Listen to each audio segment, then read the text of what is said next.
એટલે I feel કે કરવું પડે પણ એ hello and welcome to Medicu doctor connect કે જ્યાં આપણે સુપર સ્પેશિયાલિસ્ટ ડોક્ટર સાથે ચર્ચા કરીએ છીએ તમારા હેલ્થ માટે તમારી ભાષામાં. આપણે બધા જાણીએ છીએ કે મોબાઈલ ગેમ આ બધાના એડિક્શનના કારણે ઘણા ખરા હેલ્થ કન્સર્ન થતા હોય છે.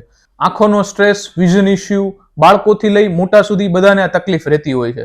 તો સવાલ એ છે, શું આપણી આંખો સુરક્ષિત છે?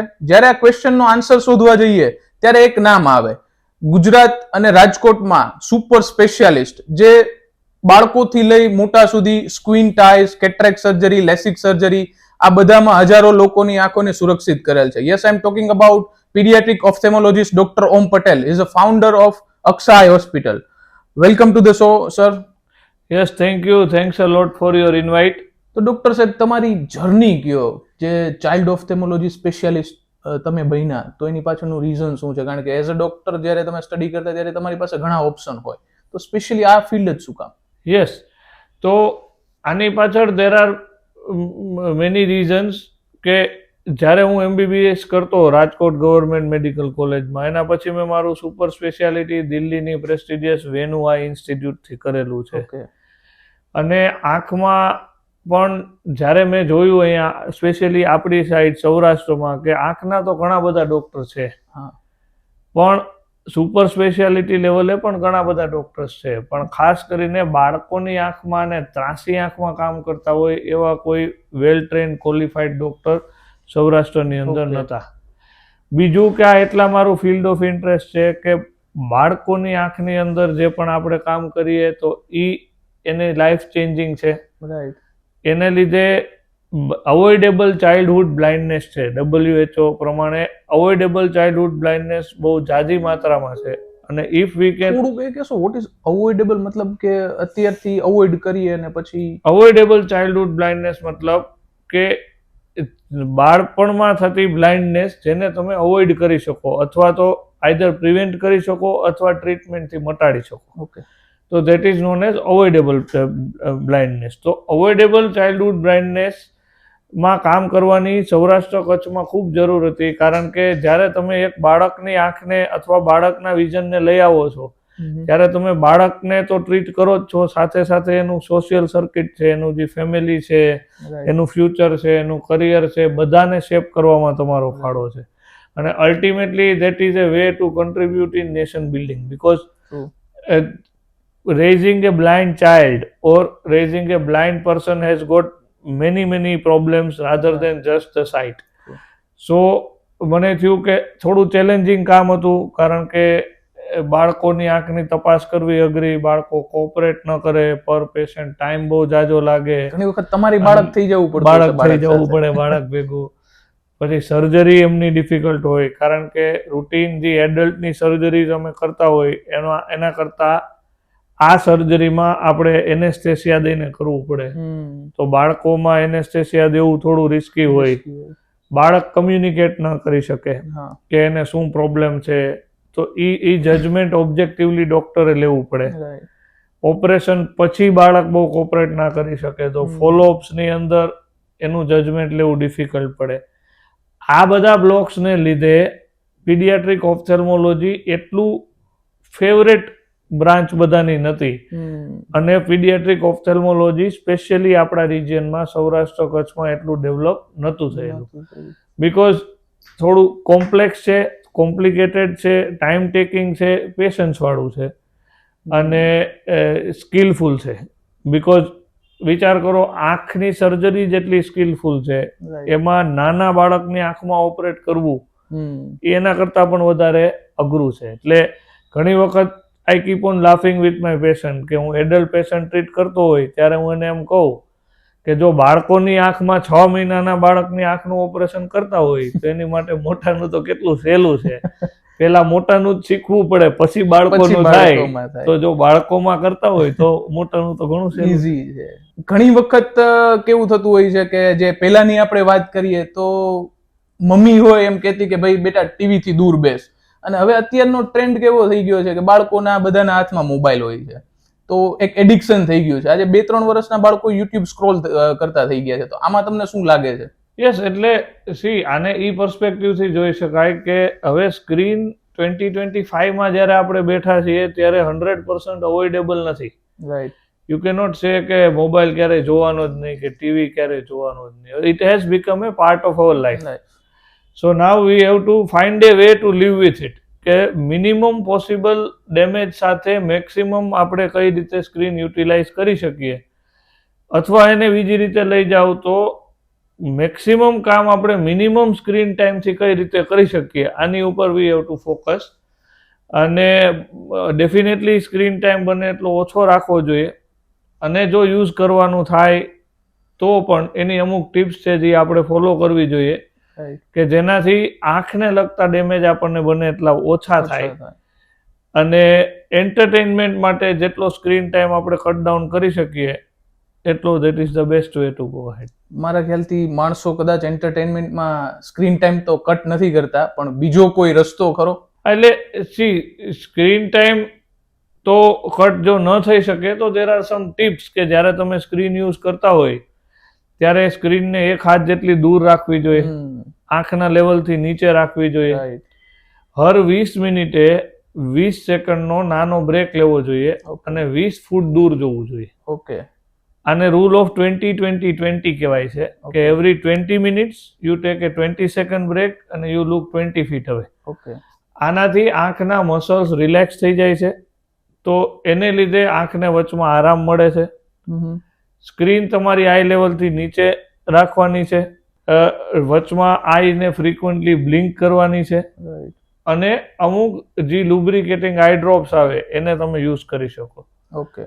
ખાસ જે ખોટી આદત છે એ છે કે સૂતા સૂતા જ્યારે આપણે સ્ક્રીન આંખના લેવલથી ઊંચી રાખીને વાપરીએ છીએ, બહુ નજીક લઈને મોબાઈલની સ્ક્રીન યુઝ કરીએ છીએ, તો આને લીધે આંખમાં ડેમેજ વધારે થાય છે. આને લીધે સ્લીપ સાયકલ પણ ડિસ્ટર્બ થાય છે. એટલે થાય કેવું કે ઊંઘ ન આવે એટલે આપણે ફોન યુઝ કરીએ, અને જેમ વધારે ફોન યુઝ કરીએ એમ વધારે ઊંઘ ડીલે થતી જાય. એટલે this are few common things which we can keep in the mind. TV જોતી વખતે કોઈ સેફેસ્ટ ડિસ્ટન્સ કરો? Safest distance let down distance નથી, but around 4 to 5 feet distance is considered optimal distance. Okay. Otherwise depends કે કેવડું TV છે, કેવડો room છે, કેટલી જગ્યા છે, એટલે બધાની સ્ટાન્ડર્ડાઇઝ કરવું ઇટ્સ ડિફિકલ્ટ. પર્સનલી તમને બાળકો સાથે ટેકલ કરવું ગમે કે પછી બોટાની સર્જરી જોઈએ એમાં? ના, I love playing with kids. I like talking with kids, their parents. એટલે એ એક વાઇબ્રન્સી, એક એનર્જી, તમે ઓપીડીમાં બોર ન થઈ જાઓ એટલા જલ્દી, કારણ કે દરેક બાળક એક નવી એસ્પિરેશન, નવી ઉર્જા, નવી સ્માઇલ લઈને આવે છે. એટલે I love working with kids, and equally I like working with adults as well, but paediatric is my hobby, that's why I chose paediatric. મારા ખ્યાલથી તમારે પેરેન્ટ્સ સાથે વધારે ધ્યાન રાખવું પડતું છે, કારણ કે જ્યારે બાળકોને કઈ તકલીફ થાય ત્યારે પેરેન્ટ્સને ઘણી વધારે ઇન્સિક્યુરિટીઝ ફીલ થતી હોય કે શું થશે શું નહીં. તો જ્યારે સર્જરીઝમાં જતા હોય ત્યારે પેરેન્ટ્સ સાથે તમારું કમ્યુનિકેશન કેવું છે? યસ, પેરેન્ટ્સને તમારે સાચી માહિતી પણ આપવાની છે, સાથે એમને રિસ્ક અને બેનિફિટ્સ પણ સમજાવવાના છે, એમને એમનો ટ્રસ્ટ ગેઇન કરવાનો છે, અને એને જોડે લઈને આખી જર્નીમાં ચાલવાનું છે. Because pediatric ophthalmology is not just about us, it's about a teamwork. We will do our work, but parents have to take care. They have to come at proper time for follow-up. Post-surgery recovery માં they have to support us in a way. So it is a journey of a child, of a doctor, of a parent, everyone together. And parents are definitely worried because આ બાળકને કોઈ પણ પ્રશ્ન હોય તો generally વધારે ઉપાધિ હોય, ને એમાંય બાળકોની આંખનો પ્રશ્ન હોય તો ઘણો બધો ડર લાગે કે ભવિષ્યમાં શું થશે, આંખ ઉપર જ બધું કરિયર નિર્ભર છે, આંખ ઉપર જ લાઈફ નિર્ભર છે. અને આંખ જેવી ક્રિટિકલ સર્જરી, એમાંય બાળકની આંખની ક્રિટિકલ સર્જરીમાં ડેફિનેટલી કોઈ પણ પેરેન્ટ્સ હોય, પેરેન્ટ્સને ડર લાગે, and definitely there is no chance of error. You have to go, there is always adrenaline rush, and you have to go with your maximum efforts. તો જ્યારે બાળકો સાથે ડીલ કરીએ ત્યારે ઘણી વખત કેવાય કે નાની એજ છે તો એમને જ નથી ખ્યાલ કે શું કોમ્પ્લિકેશન્સ છે, તો એને તમે કઈ રીતે ટેકલ કરો છો? એટલે you cannot make a child understand everything, but parents ને એજ્યુકેટ કરવા પડે કે વાય રૂટીન આઈ ચેકઅપ્સ આર નેસેસરી, શું પ્રોબ્લેમ હોય તો ક્યારે ડૉક્ટરને રિપોર્ટ કરવો, એ પણ અવેરનેસ લઈ આવવાની છે કે આંખમાં પણ બાળકોની આંખના સ્પેશિયાલિસ્ટ અલગ હોય, એને તમારે મળવું જોઈએ. કોઈ પ્રોબ્લેમ ન લાગતો હોય તેમ છતાં પીરિયોડિક આઈ ચેકઅપ એ જરૂરી છે કે તમારું બાળક નોર્મલ હોય તેમ છતાં 1 વર્ષનું થાય તો એક ચેકઅપ કરાવો. Second checkup is at 3 years of age. Then checkup is at 5 years of age, even if everything is normal. Because ઘણી વખત ચાઇલ્ડ વિલ નોટ કમ્પ્લેન, એ તમને કમ્પ્લેન નહીં કરે, પણ અમે ઘણી વખત ઓપીડીમાં જોતા હોય કે પેરેન્ટ્સને ખબર પણ ન હોય અથવા બહુ નાની એવી કમ્પ્લેન લઈને આવ્યો હોય ને જ્યારે તમે ચેક કરો તો ખબર પડે કે 10 નંબર છે, 12 નંબર છે, 15 નંબર છે, અને સીધું એટલા હાઈ નંબરથી ચાલુ થાય, આંખ ત્રાસી થઈ ગઈ છે. એટલે એની માટે પીરિયોડિક ચેકઅપ થાય, અથવા તો નાના પ્રોબ્લેમ્સ હોય તો એને ઇગ્નોર ન કરે અને you report to your eye surgeon. If your eye surgeon feels કે આને સુપર સ્પેશિયાલિટી કેરની જરૂર છે તો then they will send to a paediatric eye surgeon. નાના બાળકોમાં જે તમે નંબરની વાત કરી 10 નંબર 15 નંબર, તો એમાં હાઈએસ્ટ નંબર કેટલા તમે જોયેલા? I have seen around 26. -26 સુધી નંબર આવે. The problem is not highest number કેટલા જોયેલા છે, પ્રોબ્લેમ ઇઝ કે કોવિડ પછીના ટાઈમમાં અથવા રિસેન્ટ ટાઈમમાં નંબર આવવાનું પ્રમાણ ખૂબ વધી ગયું છે. સ્પેશિયલી માઇનસવાળા નંબર, જેને માયોપિયા કહેવાય છે, એનું પ્રમાણ ખૂબ વધી ગયું છે. અને આ નંબર આવે ને આ નંબર વધતા જાય એનું પ્રમાણ પણ ખૂબ વધતું જાય છે. એટલે there is a lot of માયોપિયા and there is a lot of progressive માયોપિયા કે વિચ ગોઝ ઓન ઇન્ક્રીઝિંગ. આના ઘણા બધા રિસ્ક ફેક્ટર્સ છે, જીનેટિક ફેક્ટર્સ છે. એક પેરેન્ટમાં નંબર હોય તો બાળકમાં નંબર આવવાના ચાન્સ 3 ગણા વધી જાય છે, અને જો બંને પેરેન્ટ્સને નંબર હોય તો બાળકમાં નંબર આવવાના ચાન્સ 7 ગણા વધી જાય છે. So the main factor is genetic factors. Second thing is environmental factors, કે જેમ નિયર વર્ક વધે છે, સ્ક્રીન ટાઈમ છે કે કોઈ પણ નિયર વર્ક વધે છે, એમ બ્રેઇનને આંખને એબનોર્મલ ગ્રોથ કરવાનું સિગ્નલ વધે છે, અને આંખની લેન્થ જેમ એબનોર્મલી વધે એમ નંબર પણ વધતા જાય છે. નિયર વર્કને અવોઇડ કરવું જોઈએ અને એક્સેસિવ નિયર વર્કને અવોઇડ કરવું જોઈએ. થર્ડ થિંગ, સનલાઇટ એક્સપોઝર, કે એ પ્રૂવન છે હવે કે સનલાઇટ એક્સપોઝર જેમ વધે એમ આંખના નંબર વધવાના ચાન્સ ઓછા થાય છે. એટલે હવે આપણા બાળકો જનરલી ઇન્ડોર્સ જ રમે છે, આઈધર સ્ક્રીન ઉપર રમે છે અથવા ઇન્ડોર ગેમ્સ વધારે કરે છે.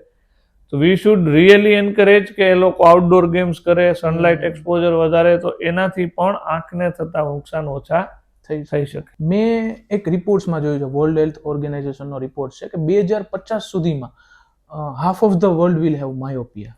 યસ. તો myopia is a coming pandemic actually. Myopia એટલે જેમ મેં કીધું, માઇનસ નંબર, આંખનો એબનોર્મલ ગ્રોથ થવાથી દૂરથી આવતો પ્રકાશ આંખના પડદાની આગળ પડી જાય છે, જેને માયોપિયા કહેવાય છે. અને માયોપિયાનો ટ્રેન્ડ વધતો જાય છે. સ્પેશિયલી કોવિડ પછીના ટાઈમમાં આપણને એક માયોપિયાનો બૂમ જોવા મળ્યો છે. અને અમુક કન્ટ્રીઝ છે, જેમ કે જાપાન છે, સિંગાપોર છે, તો ત્યાં બહુ હાઈ રેટ્સ છે. I mean every 7 kids out of 10 kids are having the number.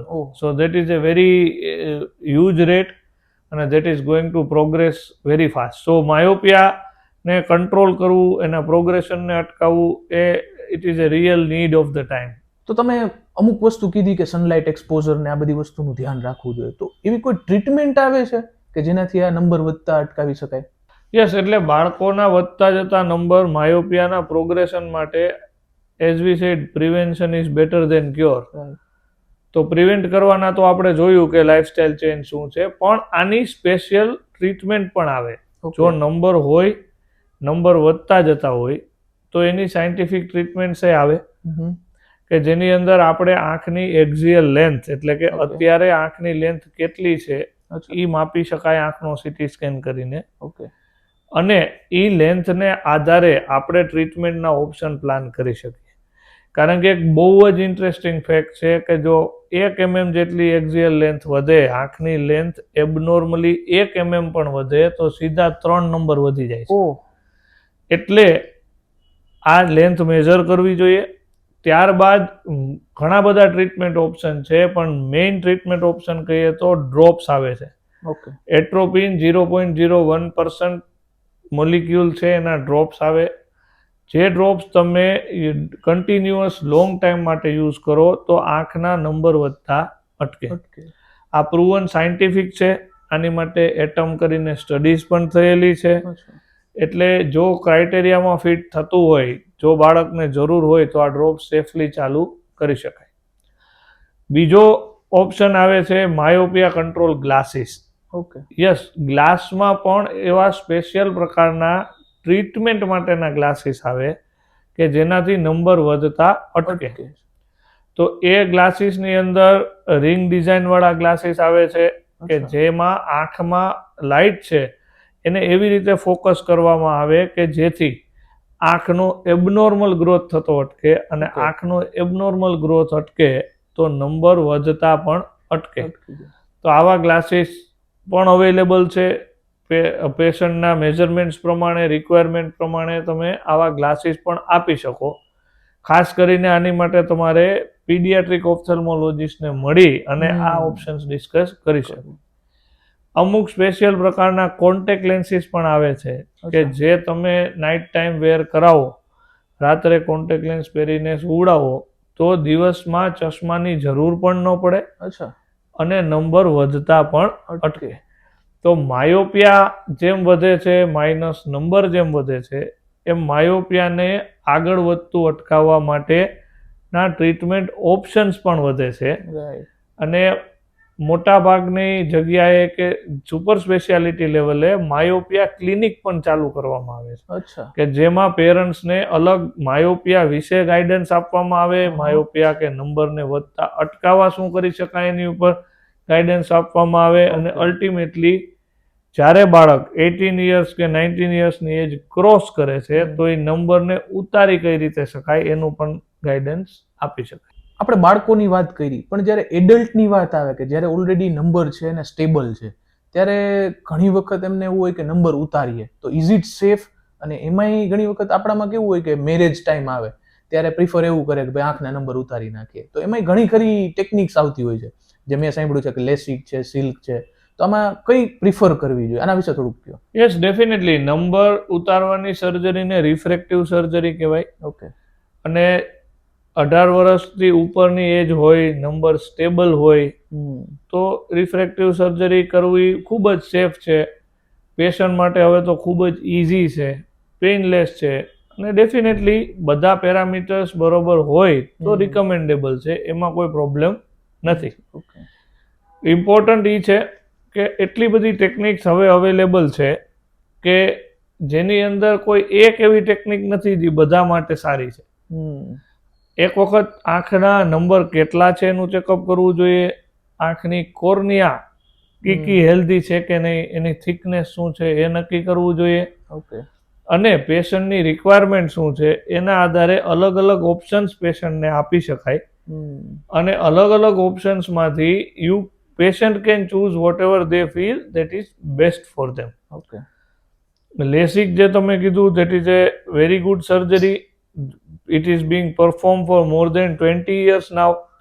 એટલે લેસિકમાં પણ ઘણા બધા એડવાન્સીસ હવે આવી ગયા છે. ટોપોલાઇઝર ગાઇડેડ લેઝર આવ્યા છે, રોબોટિક લેઝર્સ આવ્યા છે કે જે ફેમ્ટોસેકન્ડ પ્લેટફોર્મ છે કે જેમાં આપણે બ્લેડ વગર પણ લેસિક કરી શકાય, જેને બ્લેડલેસ લેસિક કહેવાય.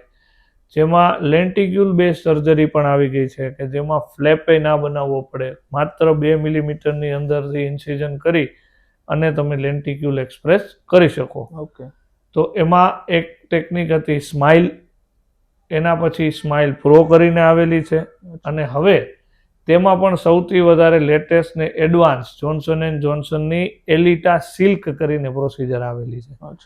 તો એ સિલ્ક પ્રોસેસ એકદમ સ્મૂથ છે, હાર્ડલી 10-15 મિનિટ્સની પ્રોસિજર છે, ટોટલી પેઇનલેસ છે, ટોટલી સેફ છે. You can do everything from next day. કોઈ આરામ કરવાની જરૂર નથી અને કોઈ મેજર કોમ્પ્લિકેશન્સ પણ નથી. તો રિફ્રેક્ટિવ સર્જરી હવેના ટાઈમમાં એટલી બધી ડિફરન્ટ ટાઈપ્સની આવે છે કે you have two according to your needs, your measurements, you have to sit with your doctor and decide Right. કે which is better for you, which is more suitable for you, and then you can definitely go ahead with the surgery. એમાં પછી ફરીથી number આવવાના chances હોય છે? Yes, આ બહુ common અને બહુ વેલિડ ક્વેશ્ચન છે કે નંબર ઉતારીએ તો નંબર પાછા આવી જાય. હા. તો જનરલી મોટા ભાગના કેસની અંદર કે જો મેઝરમેન્ટ સ્ટેબલ હોય, નંબર સ્ટેબલ હોય, ઓકે.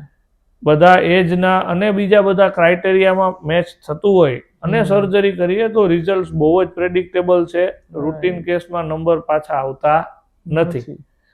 હા, અમુક પ્રકારના પેશન્ટ્સ કે જે લોકોને પ્લસ વાળા નંબર હોય, હાઇપરમેટ્રોપિયા કહેવાય, એ ઓછા લોકોને હોય, એ નંબરમાં પાછા આવવાના ચાન્સ રહે. ખૂબ વધારે નંબર હોય તો માયોપિયા રિગ્રેશન એટલે કે નંબર પાછા આવવાના ચાન્સ રહે.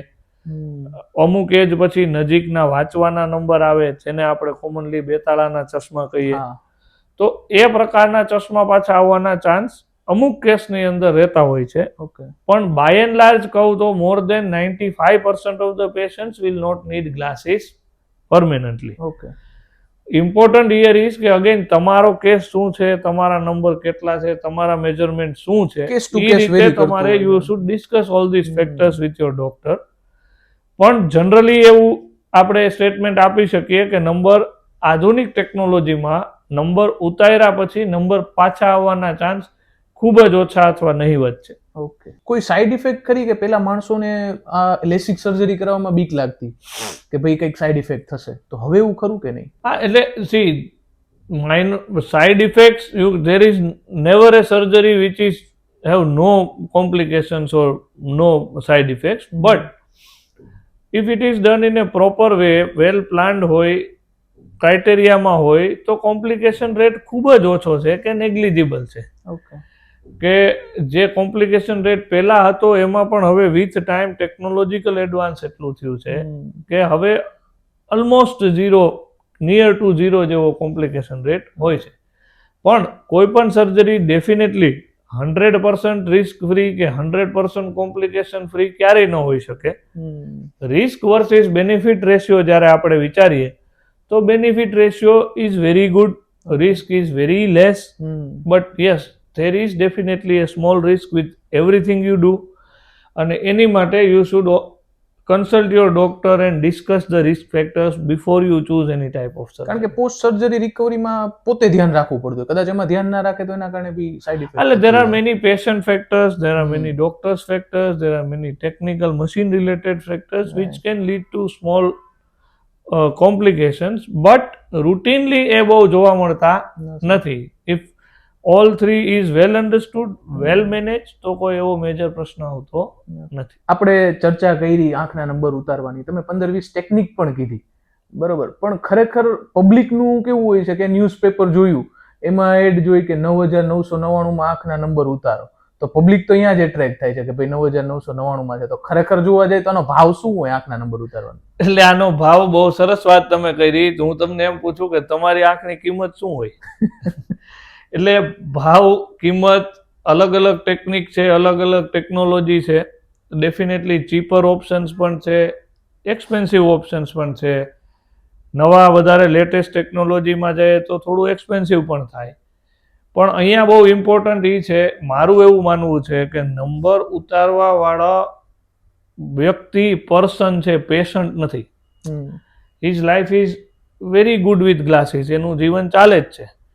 નંબર ઉતારવા હોય, આંખની વાત છે, યુથની વાત છે અને પરમેનન્ટ વિઝનની વાત છે. તો અહીંયા ચશ્મા પહેરવા સેફ છે, સ્પેક્ટેકલ ફાવતા હોય ચશ્મા પહેરો, કોઈ પ્રોબ્લેમ નથી. પણ જો નંબર ઉતારવા હોય તો અહીંયા ખાલી ને ખાલી રેટ્સ જોઈને અથવા તો કોમ્પિટિટિવ પ્રાઇઝિંગ જોઈને નક્કી ન કરવું જોઈએ, કારણ કે it is A life long decision. એક વખત આંખમાં લેઝર થઈ ગયું પછી આંખ ક્યારેય પેલા જેવી પાછી થવાની નથી. તો તમારે તમારા સર્જનને મળવું જોઈએ, એની સર્જન યુ લાઈક, એને આરે બધી ટેકનિક્સ, એના રિસ્ક બેનિફિટ્સ ડિસ્કસ કરવા જોઈએ, તમારી આંખની કન્ડિશન ડિસ્કસ કરવી જોઈએ. પછી તમારે નિર્ણય લેવો જોઈએ કે શું તમારી માટે બેસ્ટ છે. ઓબ્વિયસલી તમારું બજેટ શું છે, બધી વસ્તુને કન્સિડર કરવી જોઈએ. પણ માત્ર ને માત્ર એડ જોઈને આંખની સર્જરી જેટલી મોટી વસ્તુ મારા હિસાબે નક્કી ન કરવી જોઈએ. અને આંખની કિંમત શું એ તો કોઈ નક્કી ન કરી શકે. આપણે અમૂલ્ય વસ્તુ છે, તમારે જ નક્કી કરવાનું છે કે તમારી આંખની કિંમત કેટલી ગણાય. બીજી વખત જયારે ન્યૂઝપેપર જોઈએ ત્યારે 9,999 વાળું જોઈ અને લોભામણું ના થઈ જવું જોઈએ. તો આપણે બાળકોની વાત કરી, એડલ્ટ્સની વાત કરી, તો આપણે વડીલને ના ભૂલી શકીએ. હવે જનરલી આપણે જોતા હોય કે એક એજ પછી કહેતા હોય કે ભાઈ બાપુજીનો મોતિયો ઉતારવાનો છે, બાપુજીને મોતિયો આવ્યો. તો આ મોતિયો શું છે એ થોડુંક એક્સપ્લેન કરો. યસ, આ બહુ ખૂબ જ કોમન પ્રોબ્લેમ છે કે ખૂબ જ કોમન ડિસીઝ છે. એ જ રિલેટેડ પ્રોબ્લેમ છે કે મોતિયો એટલે આપણી આંખમાં એક નેચરલ લેન્સ હોય છે, જે લેન્સ ટ્રાન્સપરન્ટ હોય છે, પ્રોટીનનો બનેલો હોય છે. દૂરથી આવતી લાઇટ લેન્સમાં થઈને પડદા ઉપર પડે છે. ઓકે. હવે એ જ રિલેટેડ મોસ્ટ કોમન એ જ રિલેટેડ હોય, બીજા કોઝ પણ હોય છે. પણ થાય છે એવું કે જે નેચરલ લેન્સ છે એ સફેદ પડી જાય છે. બહારની લાઇટ આંખમાં પૂરી પાસ થતી નથી.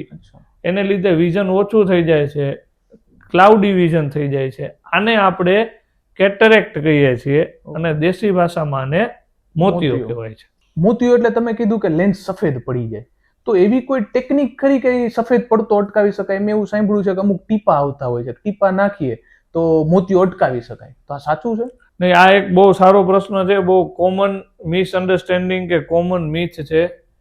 ઘણા બધા નોન વેરીફાઈડ કે નોન સાયન્ટિફિક એવા ડ્રોપ્સ ને એવી વસ્તુ માર્કેટમાં આવે છે કે આ ટીપા નાખવાથી મોતિયો ન આવે, અથવા આ ટીપા નાખવાથી મોતિયો વયો જાય, આ ટીપા નાખીએ તો મોતિયાનું કંઈ ન કરવું પડે. પણ એ ટોટલી રોંગ છે, ટોટલી મિથ છે.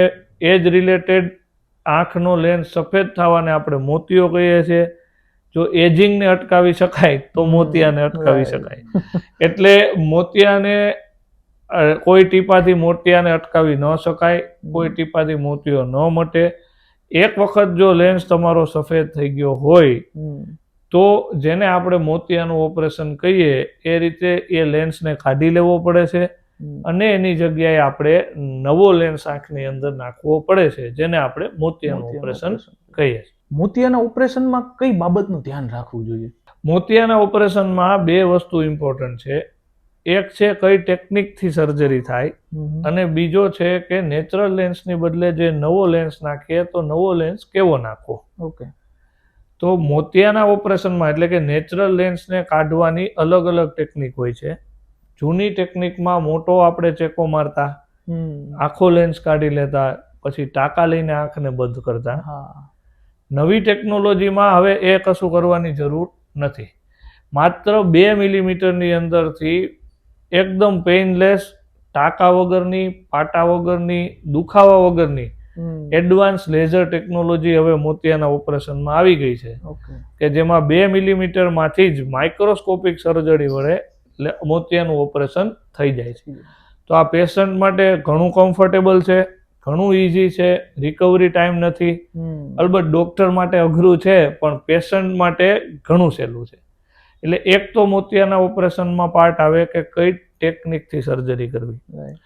બીજો મોસ્ટ કોમન ક્વેશ્ચન હોય કે નેચરલ લેન્સની જગ્યાએ નવો લેન્સ નાખીએ તો ઈ કયો લેન્સ નાખવો. આ બહુ કોમન વડીલોને મૂંઝવતો પ્રશ્ન હોય, અથવા તો જેના પેરેન્ટ્સનું ઓપરેશન હોય એ લોકો બહુ કન્ફ્યુઝ થઈ જાય કે સાહેબ આટલા બધા ટાઈપના લેન્સ લિસ્ટ આપી દીધું હોય કે આ મોનોફોકલ, મલ્ટીફોકલ કેવી રીતનું, તો એમાંથી ચૂઝ કરી. એટલે આ બધા જે શબ્દો છે મોનોફોકલ, મલ્ટીફોકલ, અલગ અલગ લિસ્ટ, અલગ અલગ પ્રાઇસ લિસ્ટ, તો આમાંથી there are many different type of options available. હવેના સમયમાં મોતિયાનું ઓપરેશન ટોટલી કસ્ટમાઇઝેબલ છે. અચ્છા. તમારી લાઈફસ્ટાઈલ, તમારી નીડ્સ, તમને વાંચવાનો કેવો શોખ છે, તમને ડ્રાઇવિંગનો કેવો શોખ છે, તમારે આંખમાં ત્રાંસા નંબર છે કે નહીં, જો ત્રાંસા નંબર હોય તો ટોરિક લેન્સ લેવો પડે. ઓકે. અને તમે સર્જરી પછી ચશ્મા પહેરવા માંગો છો કે નહીં, એની ઉપર depend on that there are many different types of option available. ટૂંકમાં કહું તો એટલું કહી શકાય કે આજના સમયમાં સર્જરીને તમે ધારો એ રીતે કસ્ટમાઇઝ કરી શકો. કોઈ એક વસ્તુ એવી નથી જે બધા માટે સારી હોય, કોઈ એક લેન્સ એવો નથી કે જે બધા માટે સારો હોય. Depends on your lifestyle, your eye measurements, your requirements, your needs. અને સર્જરીને એ હદે કસ્ટમાઇઝ કરી શકાય છે કે સર્જરી પછી લાઈફ લોંગ ચશ્માની પણ જરૂર ન પડે. સર્જરી પછી તમારી ઓલમોસ્ટ ડે ટુ ડે બધી એક્ટિવિટીઝ કે જેની માટે પહેલાં તમારે તકલીફ પડતી હોય એ પણ મોતિયાના ઓપરેશનમાં સોલ્વ થઈ શકે એમ છે. બાય એન્ડ લાર્જ 3 કેટેગરીના લેન્સીસ અત્યારે માર્કેટમાં છે. એક આપણે કહીએ ટ્રાયફોકલ લેન્સીસ કે જે અત્યારે સૌથી એડવાન્સ માનવામાં આવે છે.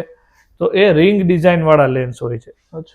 એમાં અલગ અલગ રિંગ્સ હોય છે જેને લીધે ડિસ્ટન્સ, ઇન્ટરમીડિયેટ ને નિયર બધા જ ડિસ્ટન્સમાં વિધાઉટ ગ્લાસીસ ક્લિયર વિઝન આવે છે. તો એને ટ્રાયફોકલ લેન્સીસ કહેવાય છે. બીજી એક કેટેગરી જોઈએ તો એ છે ઈડોફ લેન્સીસ કે એક્સટેન્ડેડ ડેપ્થ ઓફ ફોકસ વાળા લેન્સ. ટ્રાયફોકલ લેન્સમાં રિંગ્સ આવે. રિંગ્સને લીધે એની રિંગની એજ ઉપર જે લાઇટ આવે એ થોડી ફેલાય. એટલે નાઇટ ડ્રાઇવિંગ કરવામાં ટ્રાયફોકલ લેન્સની અંદર થોડું ડિસ્ટર્બન્સ ફીલ થાય અને પેલા 2-3 મહિનામાં વધારે લાગે. પછી જેમ તમારું માઇન્ડ એ લેન્સીસ સાથે એડેપ્ટ થાય એમ એ ડિસ્ટર્બન્સ ઓછું થાય. જ્યારે બીજી કેટેગરીનો લેન્સ એટલે કે ઈડોફ લેન્સ કે એક્સટેન્ડેડ ડેપ્થ ઓફ ફોકસ વાળો લેન્સ, એ લેન્સમાં કોઈ રિંગ્સ આવેલી હોતી નથી.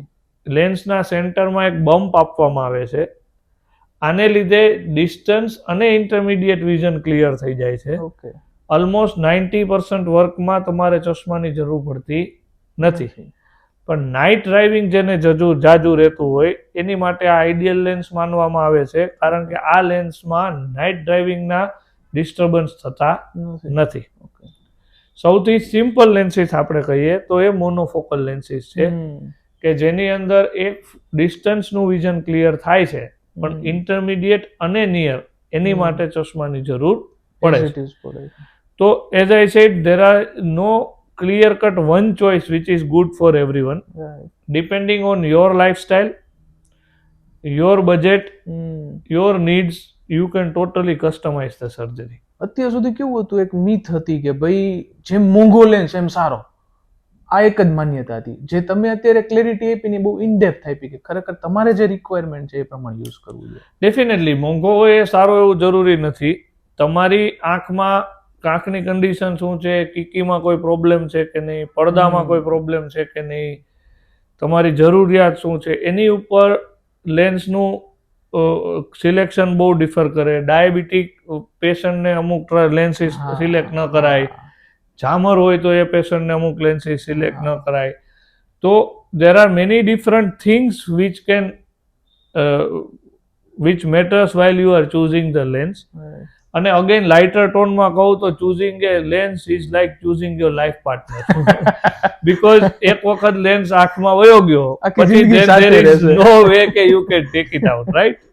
તો તમારે બહુ વિચારીને ચૂઝ કરવું જોઈએ, કારણ કે પછી લેન્સને પાછો કાઢવો, નવો લેન્સ નાખવો એ ખૂબ ડિફિકલ્ટ છે.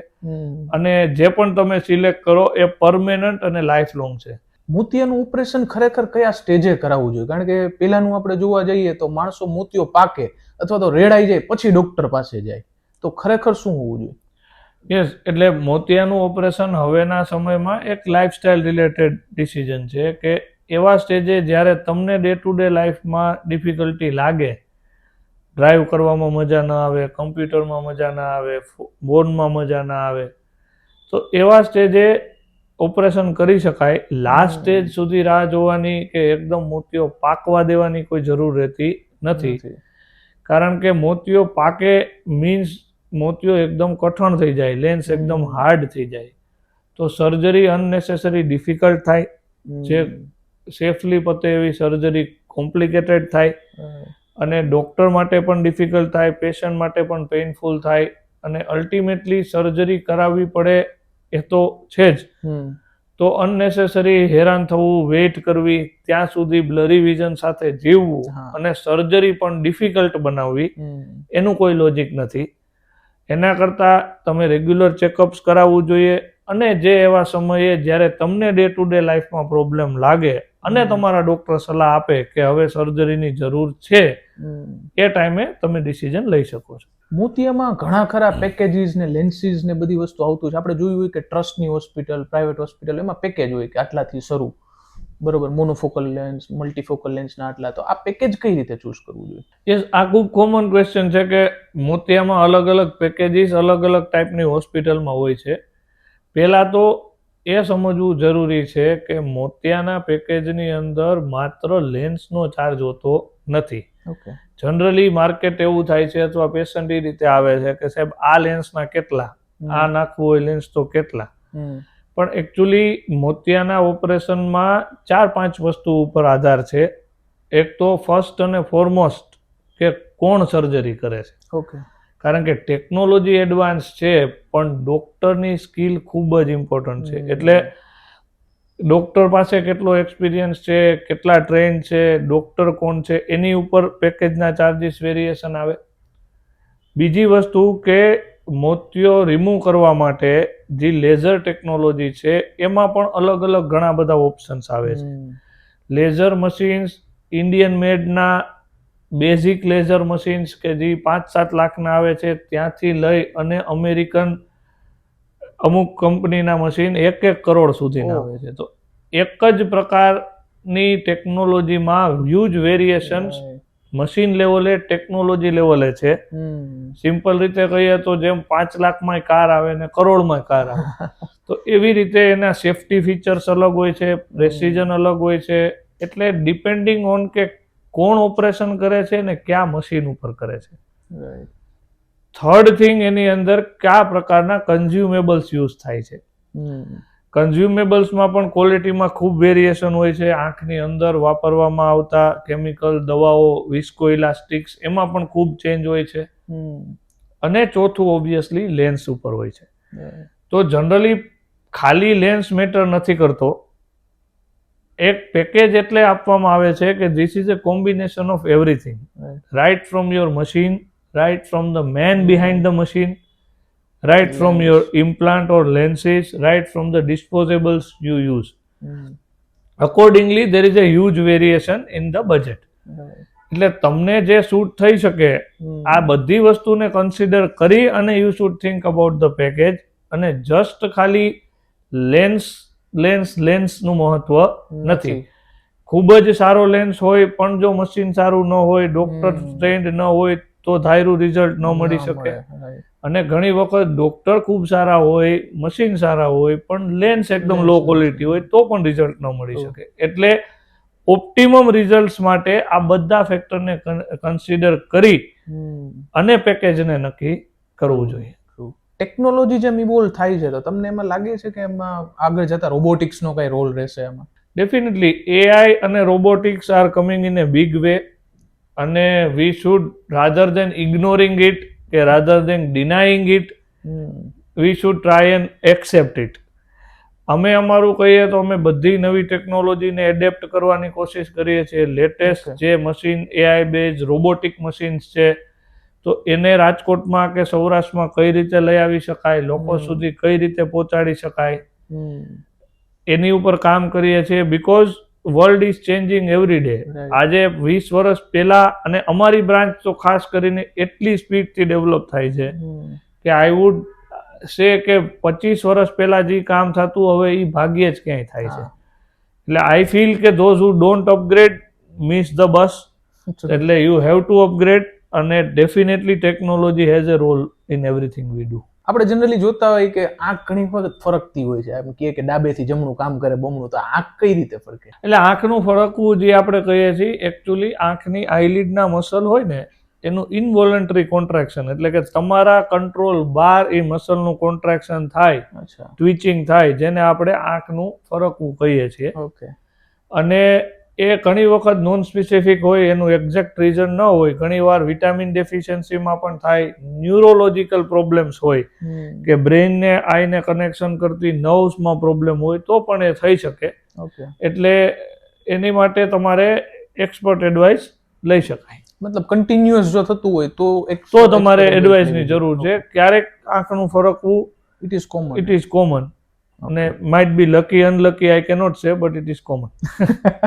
ડોક્ટર, તમારા સુધી પેશન્ટે પહોંચવું હોય તો જેમ આપણે ટેકનોલોજીની વાત કરી, તો તમે કયા મીડિયમથી અવેલેબલ હોય? As such, we are available on all social media platforms. You can contact us anywhere. Aksha Eye Hospital, Dr. Om Patel કરીને. Now there are new creative platforms coming up, જેમ કે મેડિક્યુ છે, કે જેની અંદર તમે પ્લેટફોર્મ ઉપરથી you can book an appointment. Everything is very hassle free, very easy. તો એક જ પ્લેટફોર્મ ઉપરથી બધું મેનેજ થઈ શકે. So that is also good. Otherwise traditional way તો છે જ, કે જેની અંદર તમે નંબર્સથી, ફોન નંબર્સથી, સોશિયલ મીડિયાથી યુ કેન કનેક્ટ. સૌરાષ્ટ્રમાં ઘણી આંખની હોસ્પિટલ્સ છે, તો શું કામ અક્ષા આઈ હોસ્પિટલ જ ચૂઝ કરવી? કારણ કે પેશન્ટ તો અક્ષા આઈ હોસ્પિટલમાં આવતા હોય છે, પણ મેં એવું જોયું છે કે ડોક્ટર બી તમારા પેશન્ટ છે, તો એવું શું ખાસિયત છે? અક્ષા આઈ હોસ્પિટલ એક પરફેક્ટ મિક્સચર આપે છે, કે જ્યાં સુપર સ્પેશિયાલિટી ડોક્ટર્સ છે, સુપર સ્પેશિયાલિસ્ટ ડોક્ટર છે, એડવાન્સ ટેકનોલોજી છે, સાથે સાથે કમ્પેશન છે, કેર છે.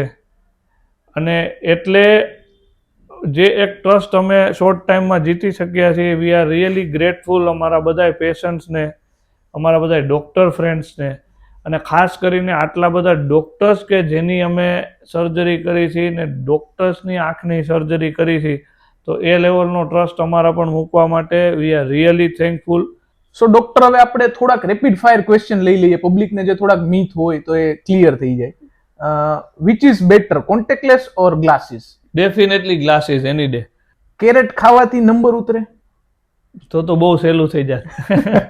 કેરેટ યુઝફુલ થઈ શકે, કેરેટ્સ ખાવાથી આંખની હેલ્થ સુધરી શકે, પણ નંબર ઉતરી જાય એ મિથ છે.